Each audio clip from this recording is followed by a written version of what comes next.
La Barossa est une plage idyllique du sud de l'Espagne, une parmi de nombreuses autres qui font de cette nation une destination de vacances de choix. Mais en août dernier, pendant la haute saison touristique, des visiteurs inattendus sont arrivés. Environ 50 migrants africains entrant illégalement en Espagne et donc en Europe. Les gardes civils espagnols ont tweeté cherchant de l'aide pour les retrouver. Les migrants africains et les passeurs qui leur chargent très cher pour une place sur une embarcation précaire sont devenus plus effrontés cette année sur les côtes espagnoles après que l'Italie et d'autres pays leur aient restreint l'entrée. Mais ce jour-là, à cet endroit, les migrants semblaient avoir peu de problèmes, se précipitant sur les rochers et à la recherche d'une ouverture.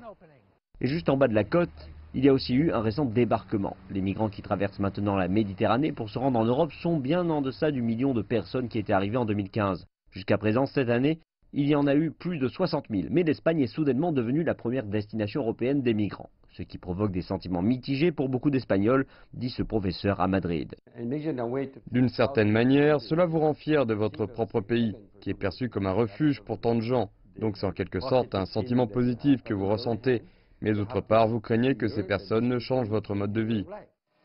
Le Premier ministre socialiste espagnol a essayé une politique plus ouverte pour les migrants que d'autres pays européens. Avant le sommet de l'Union européenne sur les migrations, cette semaine, en Autriche, il a sollicité le soutien de la Suède pour débattre des quotas potentiels de migrants pour chaque État membre. Nous pensons toujours qu'il s'agit d'un défi commun qui nécessite une réponse européenne et bien sûr une responsabilité partagée.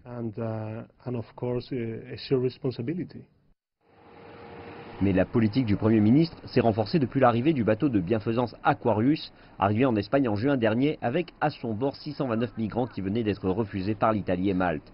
La plupart des migrants africains sont rescapés en mer, puis ramenés à terre. Mais au fur et à mesure que leur nombre augmentait, l'Espagne s'est forcée de leur fournir un logement et des fournitures temporaires, et la posture des bras ouverts a rétréci.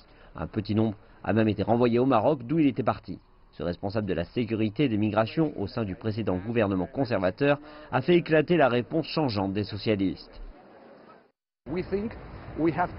Nous pensons que nous devons bien sûr protéger nos frontières, mais aussi protéger la vie de ceux qui essaient d'entrer en Espagne de manière risquée.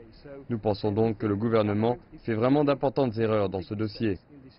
Les socialistes et leurs opposants conviennent qu'une meilleure coopération avec le Maroc et les autres pays africains est une solution à long terme pour ralentir la migration. Mais le problème immédiat pour l'Europe est de savoir quoi faire avec les migrants déjà présents en Espagne. Beaucoup d'entre eux souhaitent maintenant aller plus au nord, autour de la France et de ses voisins.